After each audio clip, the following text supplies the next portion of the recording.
430년 동안 노예였던 민족, 200만 명이 넘는 사람들, 이집트 제국의 쇠사슬에 묶여 울부짖던 그들이 단 하룻밤에 자유를 얻었습니다. 그런데 그 자유가 오기까지 한 사람이 있었습니다. 왕궁에서 태어나 광야로 도망갔고 광야에서 40년을 보냈고 그리고 하나님의 부르심을 받아 다시 이집트로 돌아간 사람. 그의 이름은 모세 모저스. 히브리어로 물에서 건져낸 자. 그러나 오늘 우리가 주목할 것은 홍해를 가른 기적이 아닙니다. 그 기적이 오기까지 모세가 걸어온 길, 실패와 두려움, 도망과 방황, 그리고 하나님 앞에서의 떨림. 이것이 진짜 모세의 이야기입니다. 그리고 이 이야기는 지금 당신의 이야기이기도 합니다. 모세 광야 40년, 출애굽의 지도자, 나일강의 갈대 상자 기적 같은 탄생, 고대 이집트, 거대한 피라미드, 채찍 소리, 무거운 돌을 나르는 히브리 노예들, 이집트 제국, 히브리 민족은 430년째 노예였습니다. 이집트 왕 바로는 그들을 착취하며 번영을 누렸습니다. 그런데 히브리 민족의 숫자가 너무 빠르게 늘어나자 바로는 두려워졌습니다. 그리고 끔찍한 명령을 내렸습니다. 히브리인의 아들이 태어나거든 나일강에 던져 죽이라. 히브리 여인이 아이를 낳는다. 눈물을 흘리며 아이를 바라본다. 아이는 울음소리 대신 미소를 짓는다. 바로 그때 레위 지파의 한 여인이 아들을 낳았습니다. 그 아이의 얼굴을 보았을 때 어머니 요게벳의 마음에 확신이 생겼습니다. 이 아이는 특별하다. 어머니는 아이를 3달 동안 숨겼습니다. 그러나 더 이상 숨길 수 없게 되자 결단을 내렸습니다. 요게벳이 갈대 상자를 만든다. 역청과 나무진을 바른다. 아이를 그 안에 뉘인다. 어머니는 갈대 상자를 만들었습니다.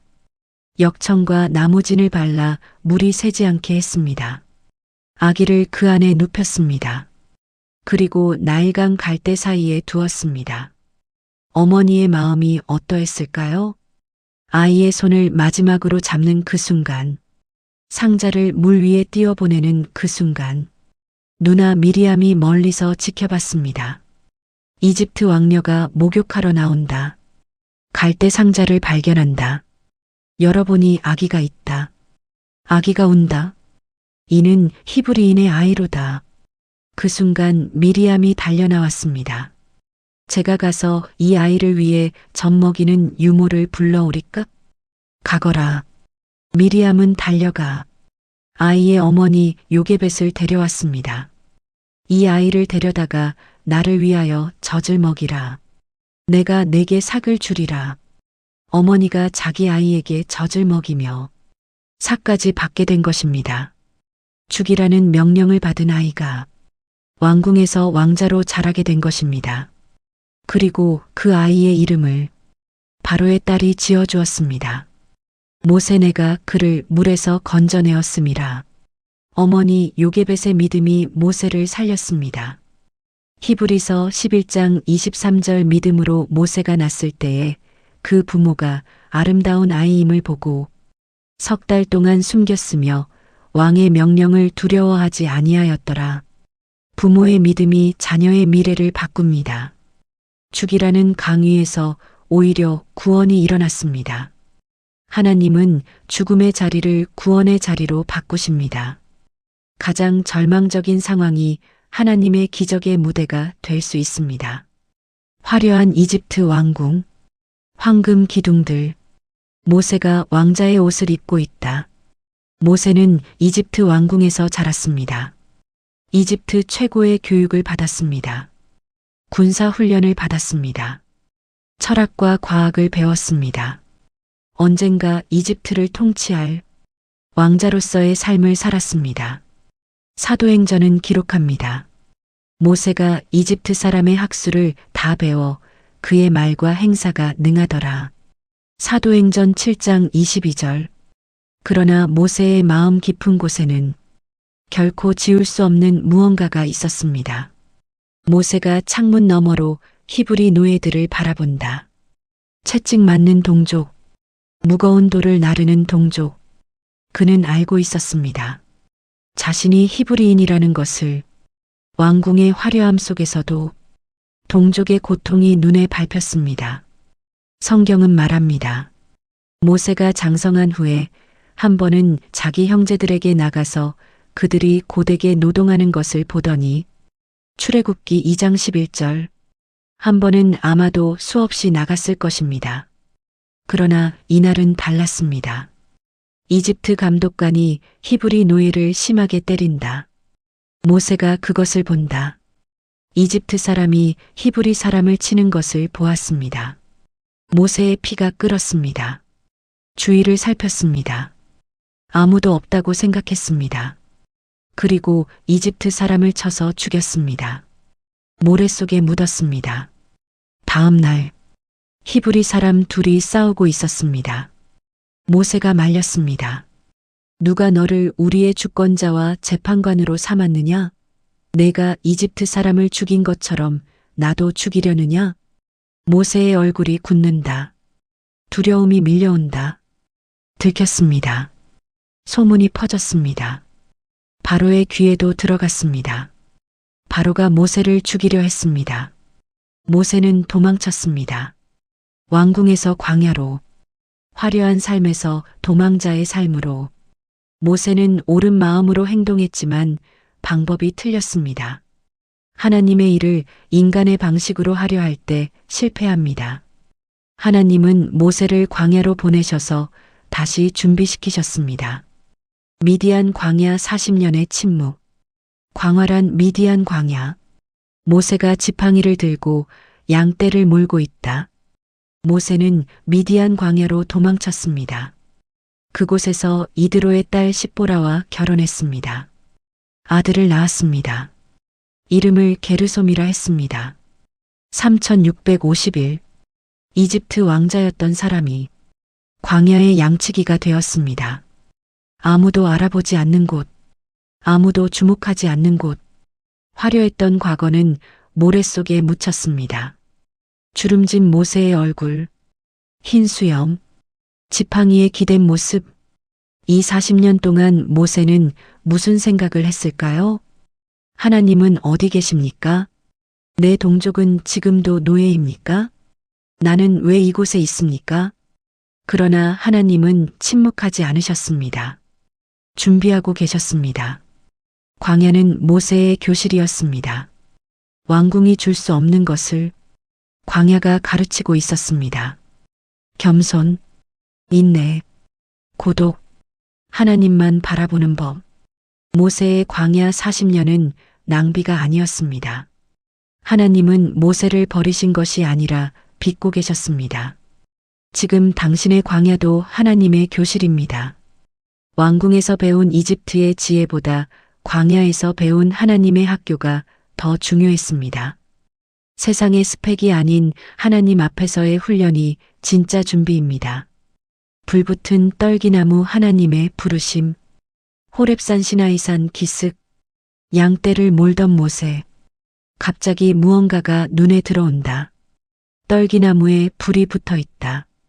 그런데 타지 않는다. 어느 날 모세가 양떼를 몰고 하나님의 산 호렙에 이르렀습니다. 그때 놀라운 것을 보았습니다. 떨기나무에 불꽃이 붙었는데 타지 않는 것이었습니다. 모세 혼잣말로 내가 돌이켜 가서 이 큰 광경을 보리라.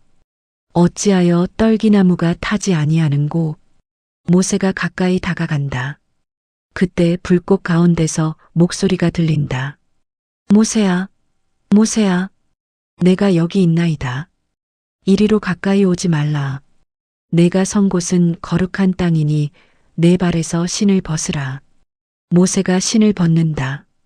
얼굴을 가린다. 그리고 하나님이 말씀하셨습니다. 나는 내 조상의 하나님이니 아브라함의 하나님, 이삭의 하나님, 야곱의 하나님이니라. 내가 이집트에 있는 내 백성의 고통을 분명히 보고 그들이 그들의 감독자로 말미암아 부르짖음을 듣고 그 근심을 알고 내가 내려가서 그들을 이집트인의 손에서 건져내고 그들을 그 땅에서 인도하여 아름답고 광대한 땅, 젖과 꿀이 흐르는 땅으로 데려가려 하노라. 주목하십시오. 하나님이 말씀하십니다. 내가 보았다. 내가 들었다. 내가 알았다. 내가 내려가겠다.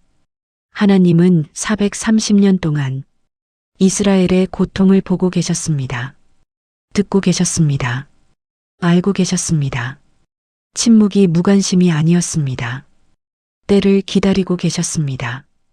이제 내가 너를 바로에게 보내어 너에게 내 백성 이스라엘 자손을 이집트에서 인도하여 내게 하리라.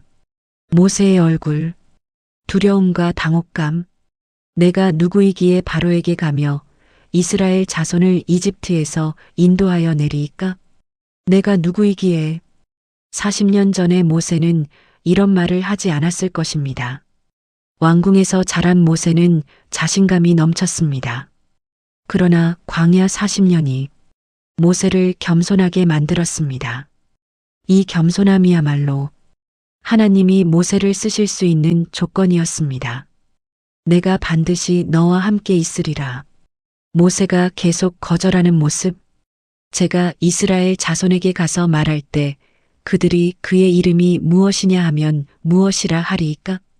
나는 스스로 있는 자인이라 IAM.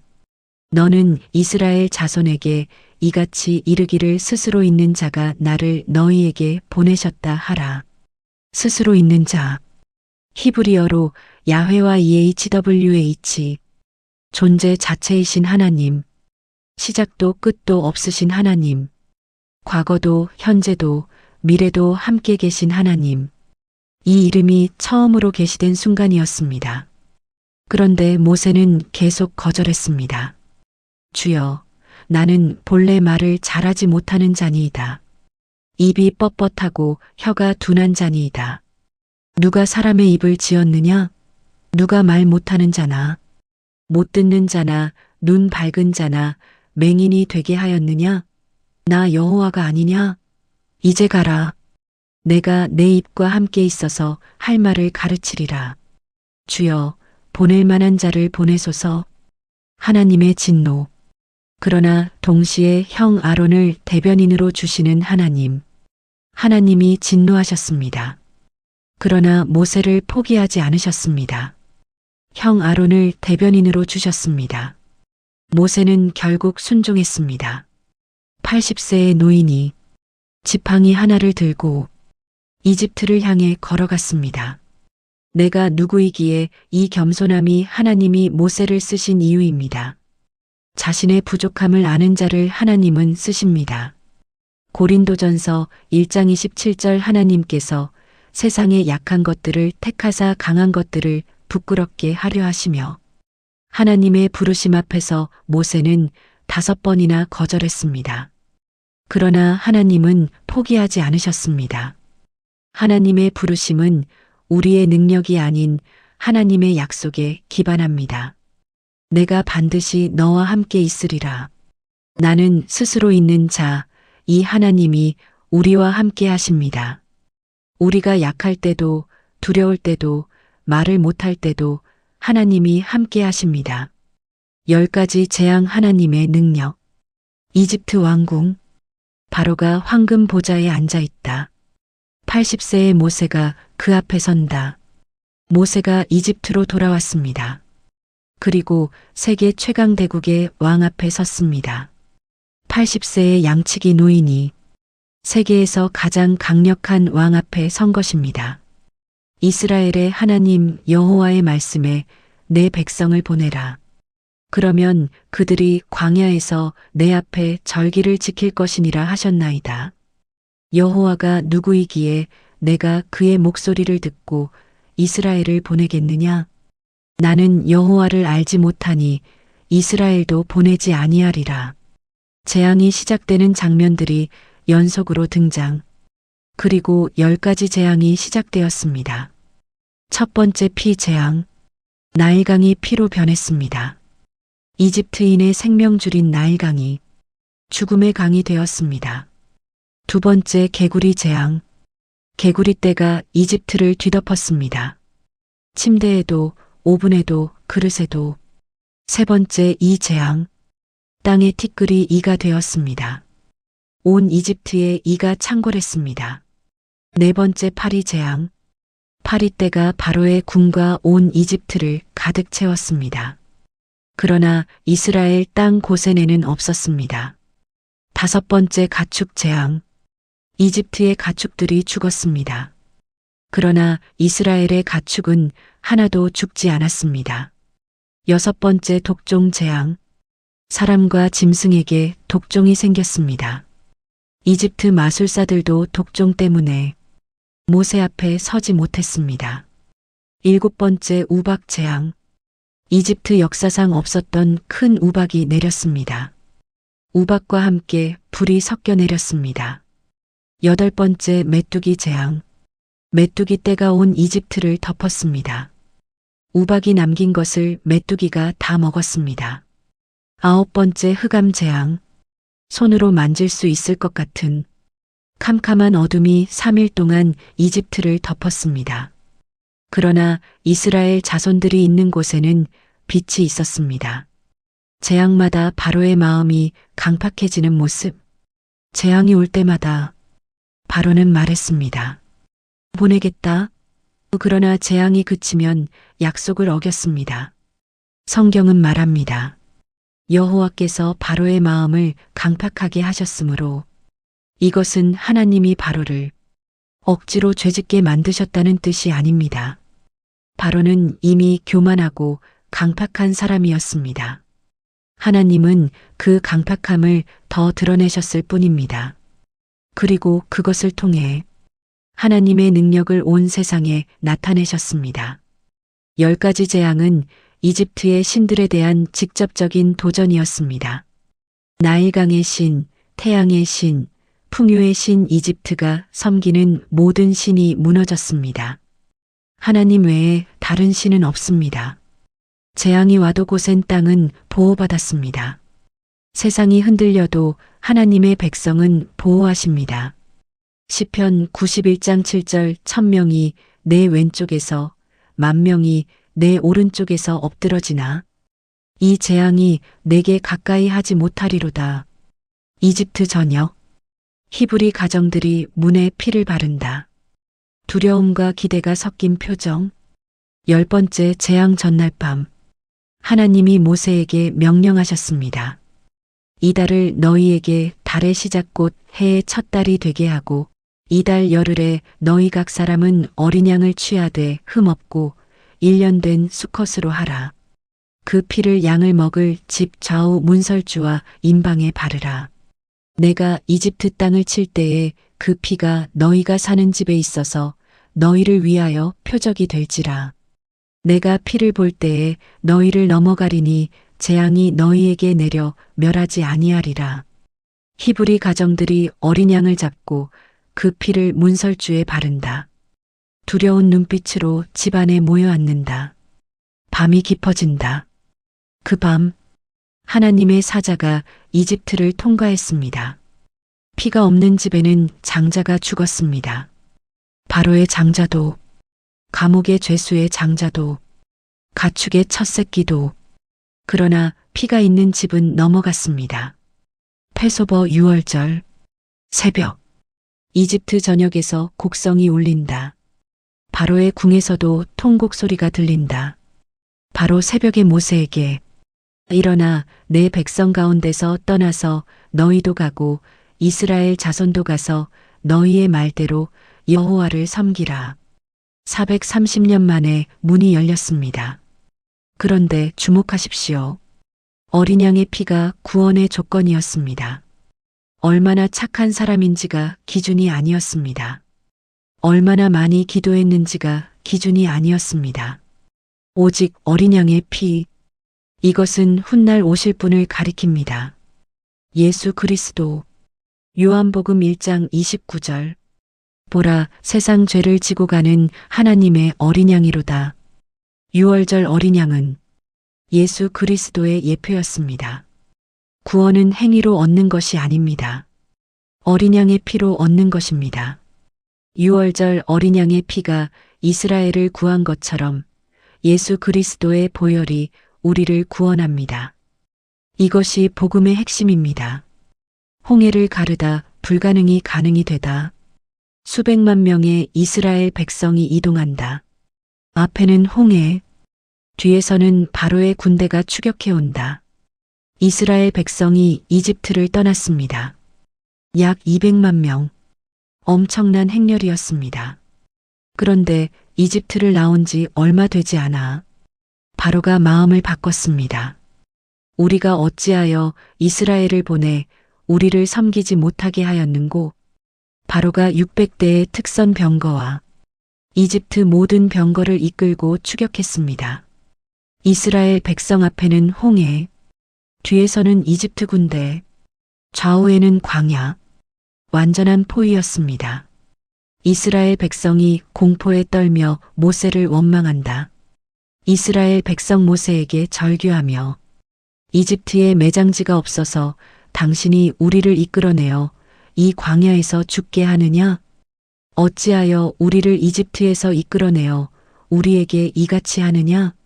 우리가 이집트에서 당신에게 이르기를 우리를 내버려 두라, 우리가 이집트 사람을 섬기겠다 하지 아니하였느냐? 이집트 사람을 섬기는 것이 광야에서 죽는 것보다 낫겠노라. 모세가 돌아서서 백성을 바라본다. 흔들리지 않는 눈빛. 너희는 두려워하지 말고 가만히 서서 여호와께서 오늘 너희를 위하여 행하시는 구원을 보라. 너희가 오늘 본 이집트 사람을 영원히 다시 보지 아니하리라.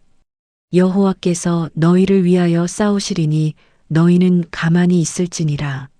모세가 지팡이를 들어 홍해를 향해 뻗는다. 강풍이 불기 시작한다. 바닷물이 갈라지기 시작한다. 하나님이 강한 동풍을 일으키셨습니다. 밤새도록 바다를 물러가게 하셨습니다. 바닷물이 갈라졌습니다. 오른쪽과 왼쪽에 벽이 되었습니다. 이스라엘 자손이 마른 땅으로 바다 가운데를 걸어갔습니다. 수백만 명이 갈라진 홍해 사이로 걷는 장면. 물벽이 좌우에 서 있다. 생각해 보십시오. 바다 벽 사이를 걷는 그 순간을, 아이를 안고 걷는 어머니, 노인을 부축하며 걷는 아들, 수백만 명이 침묵 속에서 걸었을 것입니다. 두려움과 경외감, 기적과 현실이 동시에 펼쳐지는 그 순간, 이집트 군대가 뒤따라 들어왔습니다.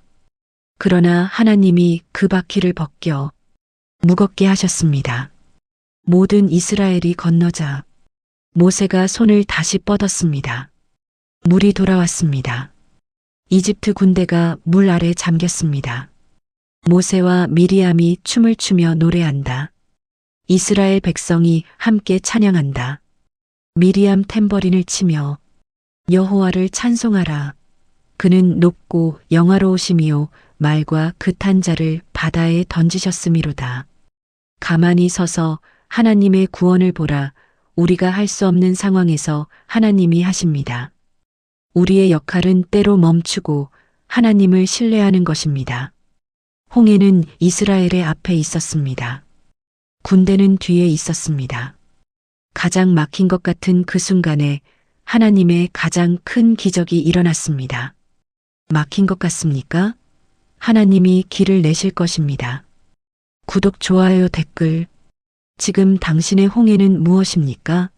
댓글로 나눠주세요. 함께 기도하겠습니다. 불평과 은혜. 홍해를 건넌 이스라엘 백성. 이제 약속의 땅 가나안으로 가야 했습니다. 그런데 이 여정이 생각보다 훨씬 길어졌습니다. 왜요? 백성들이 불평했기 때문입니다. 사흘이 지나자 물이 없었습니다. 무엇을 마시리요? 하나님이 마라의 쓴물을 달게 하셨습니다. 광야에서 먹을 것이 없었습니다. 이집트 땅에서 고기 가마 곁에 앉았던 때와 떡을 배불리 먹던 때가 그립도다. 당신들이 우리를 이 광야로 이끌어내어 이온 회중이 줄여 죽게 하는도다.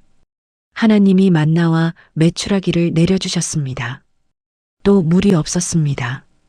당신이 어찌하여 우리를 이집트에서 이끌어내어 우리와 우리 자녀와 우리 가축이 목말라 죽게 하느냐? 하나님이 반석에서 물을 내셨습니다. 불평, 기적, 또 불평, 또 기적. 이 패턴이 40년 동안 반복되었습니다.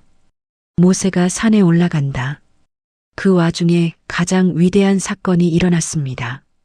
시내산에서 하나님이 직접 말씀하신 것입니다. 십계명 10 커맨드먼츠. 하나님, 천둥과 번개 가운데 너는 나 외에는 다른 신들을 내게 두지 말라. 나는 너를 이집트 땅 종되었던 집에서 인도하여 낸 내 하나님 여호와니라. 십계명은 규칙이 아니었습니다. 관계였습니다. 나는 너를 구원한 하나님이다. 그러므로 이렇게 살아라. 구원이 먼저이고 계명이 뒤따르는 것이었습니다. 그런데 모세가 산에서 내려오기를 기다리다 백성들이 금송아지를 만들었습니다. 그 소식을 들은 모세가 십계명 돌판을 던져 깨뜨렸습니다. 하나님의 진노가 임했습니다. 그때 모세가 한 일이 있습니다. 모세 하나님께 이 백성이 자기들을 위하여 금신을 만들어 싸우니 큰 죄를 범하였나이다. 그러나 합하건대 이제 그들의 죄를 사하시옵소서. 그렇지 아니하시오면 원하건대 주께서 기록하신 책에서 내 이름을 지워버려 주옵소서. 내 이름을 지워달라. 모세는 자신의 구원을 담보로 백성의 용서를 구했습니다. 이것은 훗날 바울의 고백과 같습니다. 나의 형제 골육의 친척을 위하여 내 자신이 저주를 받아 그리스도에게서 끊어질지라도 원하는 바로다. 로마서 9장 3절. 그리고 이것은 궁극적으로 우리를 위해 저주가 되신 예수 그리스도를 가리킵니다. 이스라엘의 불평은 광야를 11일이면 갈 수 있는 여정을 40년으로 만들었습니다. 불평은 우리의 광야를 길게 만듭니다. 감사는 광야를 단축시킵니다. 모세의 중보기도는 백성을 살렸습니다. 진정한 리더는 자신의 안위보다 백성의 생명을 먼저 생각합니다. 당신 주위의 누군가를 위해 중보기도하십시오.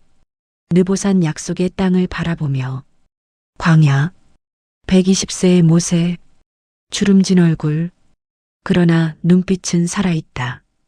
그런데 모세는 약속의 땅에 들어가지 못했습니다. 무리바 물가에서 백성들이 또 불평했을 때 하나님은 반석에 말하면 물이 나올 것이라 하셨는데 모세가 화가 나서 반석을 2번 쳤습니다.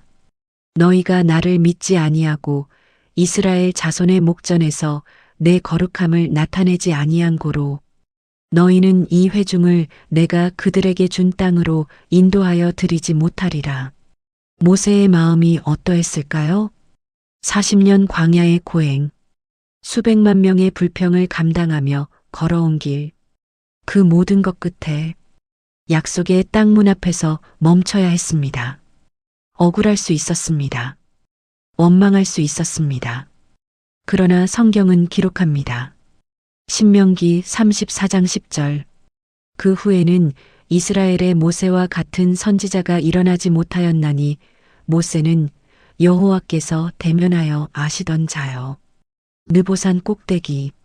모세가 지팡이를 짚고 약속의 땅을 바라본다. 저 멀리 펼쳐지는 가나안 땅. 하나님이 모세를 느보산 꼭대기로 이끄셨습니다. 그리고 약속의 땅을 보여주셨습니다. 이것이 내가 아브라함과 이삭과 야곱에게 맹세하여 그의 후손에게 주리라 한 땅이니라. 내가 내 눈으로 보게 하였거니와 너는 그리로 건너가지 못하리라. 모세가 약속의 땅을 바라본다. 그 눈에 눈물이 맺힌다. 그러나 입가에 미소가 있다. 모세는 거기서 죽었습니다. 120세였습니다. 그러나 성경은 말합니다. 그는 죽을 때 눈이 흐리지 아니하였고 기력이 쇠하지 아니하였더라. 하나님이 친히 그를 매장하셨습니다. 그의 묘가 어디에 있는지 아무도 모릅니다. 그리고 수백 년이 지난 후 예수님이 변화산에서 변모하실 때 모세가 나타났습니다. 엘리야와 함께, 예수님과 함께 약속의 땅에 들어가지 못한 모세, 그러나 더 큰 약속의 땅에서 예수님과 함께 있었습니다. 모세는 약속의 땅에 들어가지 못했습니다. 그러나 그의 삶은 실패가 아니었습니다. 하나님 앞에서의 삶은 결과보다 과정이 중요합니다. 신실하게 걸어온 길 자체가 하나님께 귀합니다. 하나님은 모세를 직접 매장하셨습니다. 이 얼마나 큰 영광입니까? 하나님의 손에 자신을 맡기십시오. 마지막도 하나님이 책임지십니다. 시나이 광야의 황금빛 노을, 느보산 정상, 저 멀리 약속의 땅, 모세의 이야기를 통해 우리는 오늘 7가지를 배웠습니다. 첫 번째, 죽음의 자리가 구원의 자리가 된다. 나일강에 버려진 아기가 이집트 왕궁에서 자랐습니다. 하나님은 가장 절망적인 상황을 구원의 출발점으로 만드십니다. 두 번째, 광야는 훈련장이다. 왕궁의 40년이 아닌 광야의 40년이 모세를 만들었습니다. 지금 당신의 광야가 당신을 빚고 있습니다. 세 번째, 내가 누구이기에가 출발점이다. 자신의 부족함을 아는 자를 하나님이 쓰십니다. 능력이 아닌 겸손이 하나님이 쓰시는 조건입니다. 네 번째, 내가 너와 함께 있으리라. 모세의 모든 사역의 기초는 하나님이 함께 하신다는 약속이었습니다. 우리도 이 약속 위에 서야 합니다. 다섯 번째, 어린 양의 피가 구원이다. 유월절 어린 양의 피가 이스라엘을 구원했습니다. 예수 그리스도의 보혈이 우리를 구원합니다. 여섯 번째, 불평은 광야를 길게 한다. 감사로 살 것인가, 불평으로 살 것인가. 그 선택이 우리의 광야의 길이를 결정합니다. 일곱 번째, 마지막은 하나님이 책임지신다. 모세는 약속의 땅에 들어가지 못했습니다. 그러나 변화산에서 예수님과 함께 있었습니다. 하나님은 신실하게 걸어온 삶에 마지막을 반드시 책임지십니다. 지금 당신도 광야 한가운데 있을 수 있습니다. 앞에는 홍해 같은 막힌 벽, 뒤에는 추격하는 두려움. 그때 모세의 말을 기억하십시오. 너희는 두려워하지 말고 가만히 서서 여호와께서 오늘 너희를 위하여 행하시는 구원을 보라. 하나님이 길을 내실 것입니다. 광야에도 길을 내시고 바다에도 길을 내시는 하나님이 당신 앞에도 길을 내실 것입니다. 두려워하지 말라. 내가 너와 함께 함이라. 놀라지 말라. 나는 내 하나님이 됨이라. 이사야 41장 10절. 구독, 좋아요, 댓글. 지금 당신의 홍해는 무엇입니까? 댓글로 나눠주세요. 함께 기도하겠습니다. 지금 당신 앞에 불가능한 벽이 서 있습니까? 죽음이 두렵습니까? 한 사람의 힘으로는 아무것도 바꿀 수 없다고 느끼십니까? 페르시아 제국의 심장부에서 한 여인이 결단을 내립니다. 그녀 앞에는 두 가지 선택만 있었습니다. 침묵하면 살 수 있었습니다. 나아가면 죽을 수도 있었습니다. 그녀는 말했습니다. 죽으면 죽으리이다. 에스더 4장 16절. 이 한마디가 한 민족을 구했습니다. 이 한마디가 역사를 바꿨습니다. 이 한마디가 오늘 우리에게 묻습니다. 당신은 무엇을 위해 목숨을 걸 수 있습니까? 에스더 죽으면 죽으리이다. 페르시아 제국, 그 화려함 뒤에 기원전 5세기 페르시아 제국 수도 수산수서, 웅장한 궁전, 화려한 연회. 때는 기원전 480년경. 세계를 지배하는 페르시아 제국. 그 수도 수산에서 아하수에로 왕 크세르크세스 1세이 127개 지방을 다스리고 있었습니다. 그는 180일 동안 대연회를 열었습니다. 금과 은으로 장식된 궁전, 끝없이 펼쳐지는 황금 술잔들, 세상에서 가장 강력한 왕의 과시였습니다. 화려한 연회장, 술에 취한 왕이 신하들에게 명령한다. 연회 7일째 날, 술에 취한 아하수에로 왕은 왕후 와스디를 불렀습니다. 왕후의 아름다움을 무사람들 앞에 자랑하기 위해서였습니다. 그러나 와스디 왕후는 거절했습니다. 신하들이 술렁인다. 왕의 얼굴이 굳는다. 분노한 왕, 두려워하는 신하들. 신하들은 말합니다. 왕후 와스디가 왕의 명령을 거역했습니다. 이 소식이 온 나라에 퍼지면 모든 여인들이 남편을 멸시할 것입니다. 와스디를 폐위시키시고 더 나은 왕후를 세우십시오. 와스디는 폐위되었습니다. 그리고 제국 전역에서 새로운 왕후를 뽑는 간택이 시작됩니다. 이것이 에스더 이야기의 시작입니다. 한 여인의 몰락이 또 다른 여인의 부름이 된 것입니다. 신앙 교훈. 하나님은 때로 우리가 이해할 수 없는 사건들을 통해 역사를 준비하십니다. 와스디의 폐위는 단순한 궁중 사건이 아니라 하나님이 에스더를 그 자리에 세우시기 위한 섭리였습니다. 에스더 고아 소녀에서 왕후로, 수산성의 한 작은 집, 수수한 옷을 입은 젊은 여인, 그 곁에 나이든 남자가 앉아 있다. 수산성에 한 유대인이 살고 있었습니다. 그의 이름은 모르드게. 베냐민 지파 출신으로 바벨론 포로로 끌려온 기스의 후손이었습니다.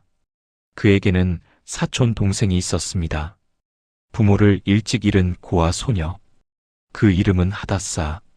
히브리 이름으로는 음메와 머털, 페르시아 이름으로는 에스더, 별이라는 뜻. 모르드게는 에스더를 자기 딸처럼 키웠습니다. 왕궁 관리들이 젊은 여인들을 데려가는 모습. 에스더도 그 속에 있다. 왕의 명령으로 전국의 아리따운 처녀들이 수산궁으로 모여들었습니다. 에스더도 그중 하나였습니다. 에스더는 궁궐에 들어가면서 모르드게의 당부를 가슴에 새겼습니다. 모르드게, 에스더야, 절대로 내가 유대인임을 밝히지 말아라.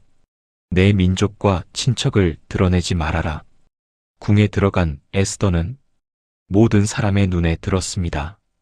왕의 넷이 해계의 은총을 입었고 12개월의 정결 기간을 거쳤습니다. 그리고 마침내 왕 앞에 나아갈 날이 왔습니다. 에스더는 해계가 정해준 것 외에 아무것도 구하지 않았습니다. 자신을 꾸미려 하지 않았습니다. 그 겸손함이 오히려 빛났습니다. 에스더가 왕 앞에 나아간다. 왕의 눈이 멈춘다. 왕이 모든 여자보다 에스더를 더 사랑하므로 그가 모든 처녀보다 왕 앞에 더 은총을 얻은지라. 왕이 그의 머리에 관을 씌우고 와스디를 대신하여 왕후로 삼으니라. 에스더 2장 17절. 고아 소녀가 왕후가 되었습니다. 유대인 포로의 후손이 페르시아 제국의 왕후가 되었습니다. 이것이 우연이었을까요? 아닙니다. 하나님의 섭리였습니다. 신앙 교훈. 에스더는 자신을 과도하게 꾸미지 않았습니다. 주어진 것에 만족하고 겸손했습니다. 하나님은 자신을 낮추는 자를 높이십니다.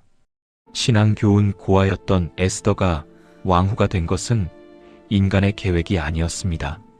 하나님은 가장 낮은 자리에서 가장 높은 자리로 사람을 이동시키십니다. 당신의 현재 위치가 초라해 보여도 하나님의 계획 안에 있을 수 있습니다. 하만 교만이 낳은 증오. 왕궁 대문. 신하들이 하만 앞에 무릎을 꿇는다.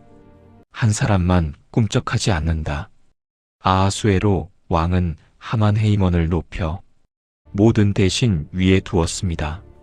왕의 명령으로 모든 신하들은 하만 앞에 무릎을 꿇어야 했습니다. 그러나 딱 한 사람이 무릎을 꿇지 않았습니다. 모르드게였습니다. 신하들 모르드게에게 왕의 명령인데 왜 하만에게 절하지 않는 것이오? 모르드게, 나는 유대인이요. 하나님 외에 사람에게 절할 수 없소. 하만이 모르드게를 발견한다.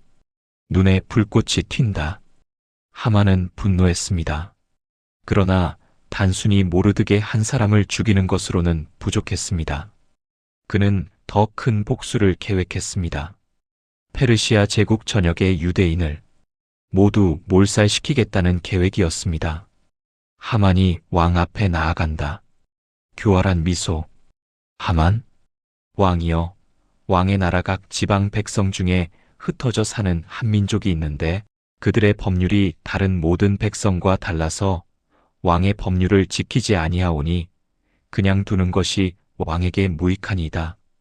왕이 좋게 여기시면 그들을 멸하라 하는 조서를 내리소서. 아하수에로 왕은 깊이 생각하지도 않고 반지를 빼어 하만에게 주었습니다. 제국의 인장이 찍힌 조서. 그것은 곧 법이 되었습니다. 1월 13일 조서가 내려졌습니다. 12월 13일에 모든 유대인을 죽이라는 명령이었습니다. 유대인들에게 11개월의 시간이 남았습니다.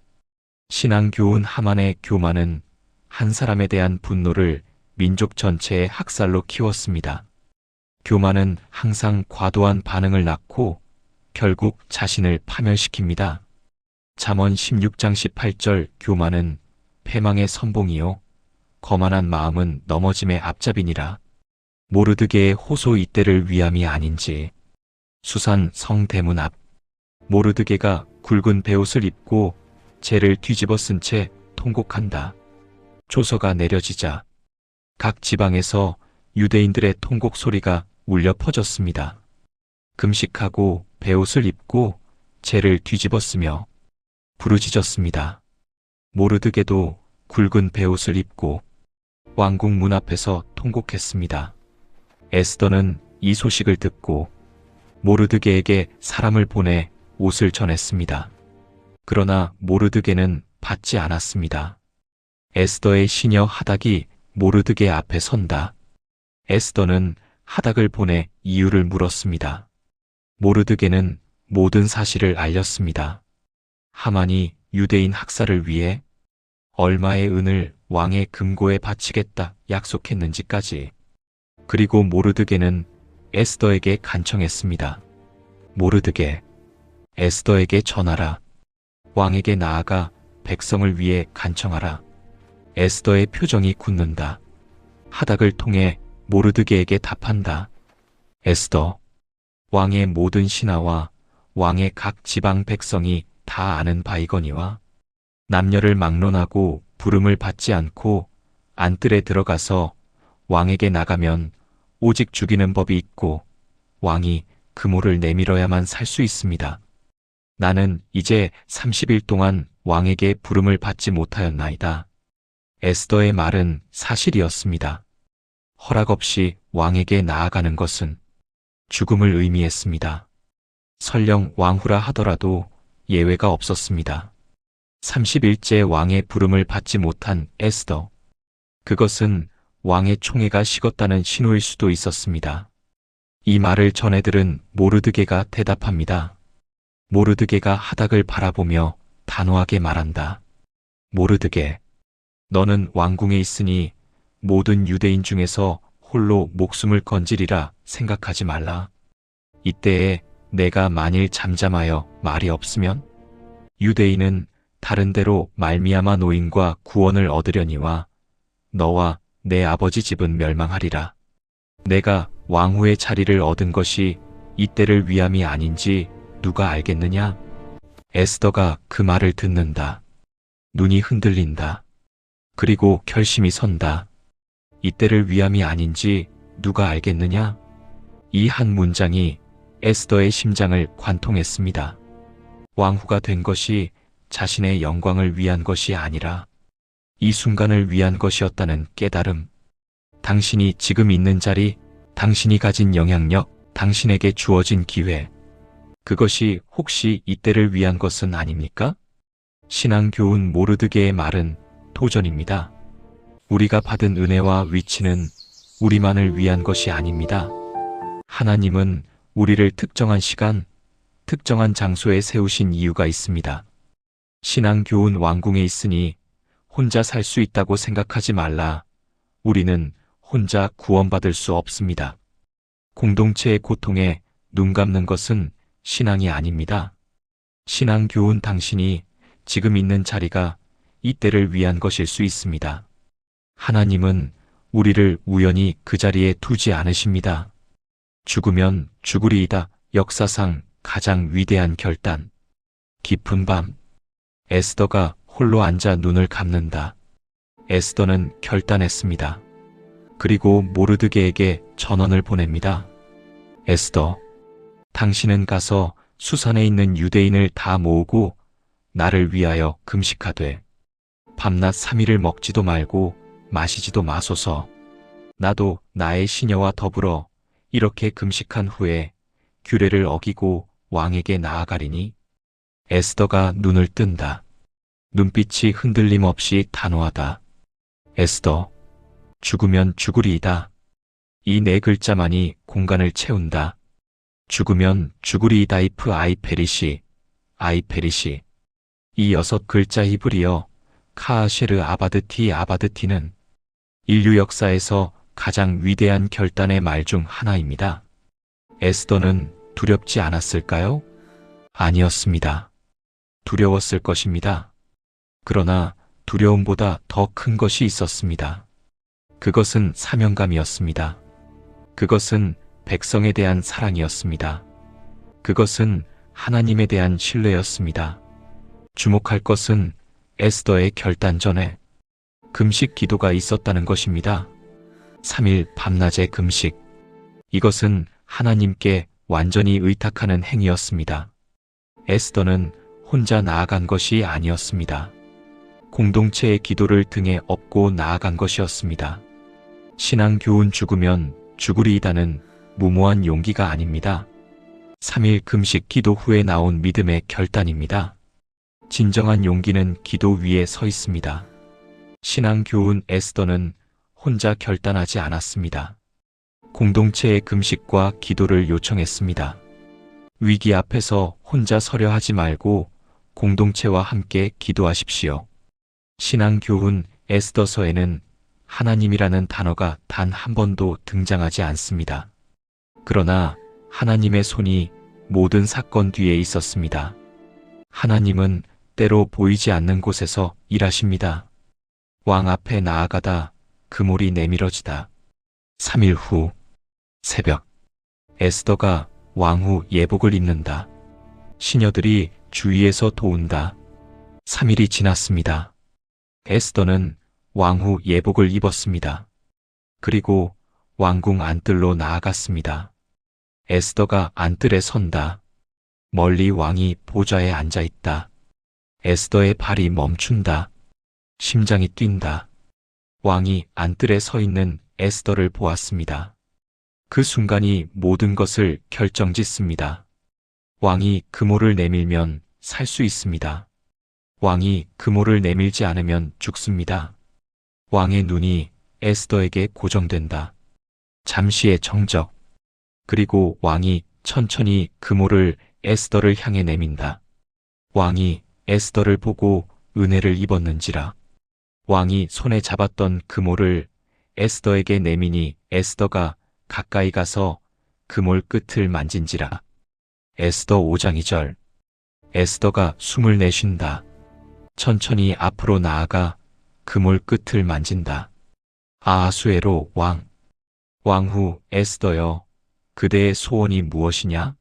나라의 절반이라도 그대에게 주겠노라. 에스더는 바로 청하지 않았습니다. 대신 왕과 하만을 위한 잔치를 베풀겠다고 말했습니다. 그리고 그 잔치에서도 바로 말하지 않고 다시 이튿날 잔치를 준비하겠다고 했습니다. 이것은 단순한 지연이 아니었습니다. 에스더의 지혜였습니다. 때를 기다리는 지혜, 감정이 아닌 전략으로 움직이는 지혜. 신앙 교훈 에스더는 용감했지만 무모하지 않았습니다. 그녀는 때를 알았습니다. 신앙의 결단은 용기와 지혜가 함께 해야 합니다. 뱀같이 지혜롭고 비둘기같이 순결하라. 마태복음 10장 16절. 하만의 몰락 교만의 끝. 하만이 첫 번째 잔치에서 기분 좋게 나온다. 그러나 대문 앞에서 모르드게를 본다. 얼굴이 굳는다. 첫 번째 잔치를 마친 하만. 그는 기분이 좋았습니다. 그러나 대문 앞에서 여전히 꿇지 않는 모르드게를 보았습니다. 분노가 치밀었습니다. 집에 돌아간 하만은 아내 세레스와 친구들에게 자랑했습니다. 하만, 왕후 에스더가 베푼 잔치에 왕과 함께 나만 초대받았소. 내일도 초대받았소. 그러나 저 모르드게 놈이 문 앞에서 꿇지 않는 한 이 모든 것이 아무 기쁨도 없소. 세레스와 친구들, 높이 50규빗 약 22m짜리 나무를 세우고 내일 아침 왕께 청하여 모르드게를 거기 매달도록 하시오. 그런 후에 왕과 함께 즐거이 잔치에 가시오. 하만은 기뻐하며 나무를 세웠습니다. 모르드게를 달 나무를. 그런데 그날 밤 왕이 잠을 이루지 못했습니다. 새벽, 왕궁. 왕이 잠 못 이루며 역대일기왕의 역사 기록을 읽게 한다. 왕은 역대일기를 읽게 했습니다. 그런데 마침 모르드게가 왕의 암살 음모를 고발하여 왕을 구한 사건이 기록되어 있었습니다. 왕, 이 일로 모르드게에게 무슨 영예와 자귀를 주었느냐? 신하, 아무것도 하지 않았나이다. 새벽에 하만이 왕궁에 들어온다. 왕이 하만을 부른다. 왕이 존귀하게 하기를 원하는 사람에게 어떻게 하여야 하겠느냐? 하만은 생각했습니다. 왕이 존귀하게 하기를 원하는 사람이 나 외에 누구겠느냐? 하만, 왕이 존귀하게 하시려는 사람에게는 왕의 예복을 입히고 왕의 말에 태워 성중 거리로 다니며 그 앞에서 왕이 존귀하게 하기를 원하는 사람에게는 이같이 할 것이라 반포하게 하소서. 왕, 빨리 내 말대로 왕의 예복과 말을 가져다가 대문에 앉은 유대인 모르드게에게 행하되 내가 말한 것에서 조금도 빠짐이 없이 하라. 하만의 얼굴이 하얗게 질린다. 하만은 자신이 설계한 영광을 자신이 가장 미워하는 사람에게 직접 선포해야 했습니다. 교만이 스스로를 수치로 만든 순간이었습니다. 신앙 교훈 하만이 판 함정에 하만이 빠졌습니다. 악은 결국 자신에게로 돌아옵니다. 시편 7장 15절에서 16절 그가 웅덩이를 파 만들었으나 자기가 만든 함정에 빠졌도다. 에스더의 청원 진실이 드러나다. 두 번째 잔치. 화려한 연회장. 왕과 에스더 그리고 하만. 왕후 에스더여, 그대의 소청이 무엇이냐? 그대의 요구가 무엇이냐? 나라의 절반이라도 시행하겠노라.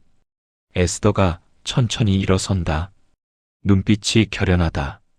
에스더, 왕이여, 내가 왕의 목전에서 은혜를 입었사오면 왕이 좋게 여기시거든 내 소청대로 내 생명을 내게 주시고 내 요구대로 내 민족을 내게 주소서.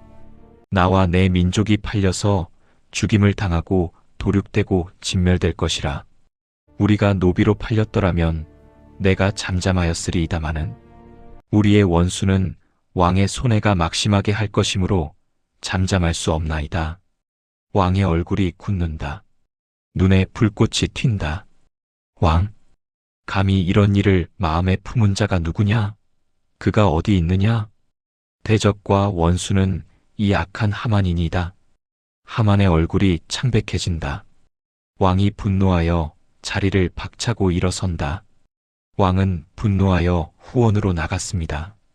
하만은 에스더에게 목숨을 구걸했습니다.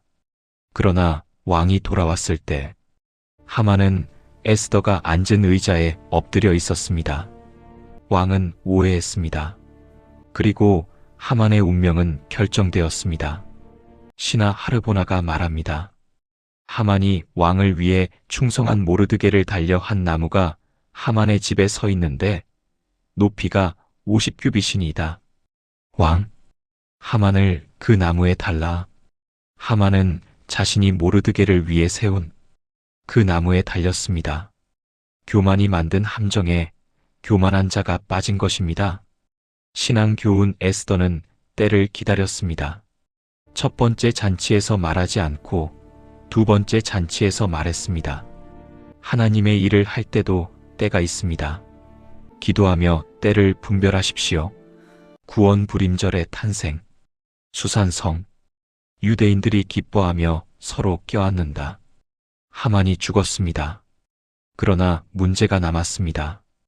이미 내려진 조서 유대인 학살 명령은 페르시아 법으로 취소할 수 없었습니다. 에스더는 다시 왕 앞에 나아갔습니다.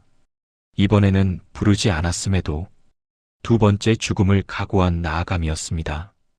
왕이여, 하만의 조서를 걷어주소서. 내 민족을 살려주소서. 왕은 새로운 조서를 내렸습니다. 유대인들이 스스로를 방어하고 원수를 칠 수 있도록 하는 조서였습니다. 12월 13일, 학살이 예정되었던 그날, 유대인들은 오히려 원수들을 물리쳤습니다.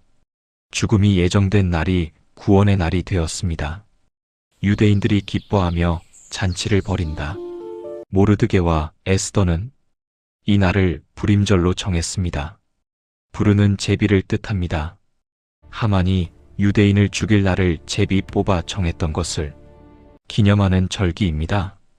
그러나 그 제비는 하나님의 손 안에 있었습니다. 잠언 16장 33절 제비는 사람이 뽑으나 모든 일을 작정하기는 여호와께 있느니라. 신앙 교훈 하만이 뽑은 제비는 유대인의 죽음을 위한 것이었지만 하나님은 그날을 구원의 날로 바꾸셨습니다. 원수가 당신을 해치려고 준비한 것이 오히려 당신의 구원의 도구가 될 수 있습니다. 로마서 8장 28절 하나님을 사랑하는 자, 곧 그의 뜻대로 부르심을 입은 자들에게는 모든 것이 합력하여 선을 이루느니라. 황금빛 페르시아 궁전. 에스더가 왕좌 옆에 서 있다. 그 눈에는 평안이 있다. 에스더의 이야기를 통해 우리는 오늘 5가지를 배웠습니다. 첫 번째, 하나님은 보이지 않아도 일하신다. 에스더서에는 하나님이라는 단어가 없습니다. 그러나 모든 사건 뒤에 하나님의 손이 있었습니다. 우리 삶에 하나님이 보이지 않는 것 같을 때도 하나님은 일하고 계십니다. 두 번째, 이때를 위함이 아닌지 물으라. 당신이 지금 있는 자리, 가진 영향력, 주어진 관계, 그것이 이때를 위한 것일 수 있습니다. 당신의 위치를 하나님의 관점으로 바라보십시오. 세 번째, 죽으면 죽으리이다의 용기를 가져라. 두려움은 누구에게나 있습니다. 그러나 두려움보다 더 큰 것, 사명감, 사랑, 믿음이 있을 때 우리는 나아갈 수 있습니다. 네 번째, 기도 없는 용기는 무모함이다. 에스더는 3일 금식 기도 후에 나아갔습니다. 용기는 기도 위에 서 있어야 합니다. 혼자의 힘이 아닌 하나님의 힘으로 나아가십시오. 다섯 번째, 교만은 반드시 무너진다. 하만의 교만은 결국 자신을 삼켰습니다. 반면 에스더의 겸손과 지혜는 민족을 살렸습니다. 겸손한 자를 하나님은 높이십니다. 지금 당신 앞에 불가능한 벽이 있습니까? 지금 두려움이 당신을 붙잡고 있습니까? 기억하십시오. 에스더도 두려웠습니다. 그러나 그녀는 기도했고 나아갔습니다. 하나님은 지금도 말씀하십니다. 이때를 위함이 아닌지 누가 알겠느냐? 당신의 죽으면 죽으리이다를 기다리시는 하나님이 계십니다. 죽으면 죽으리이다. 에스더 4장 16절. 임길자 TV 구독, 좋아요, 댓글. 당신이 죽으면 죽으리이다를 결단해야 할 순간이 있었나요? 댓글로 나눠주세요.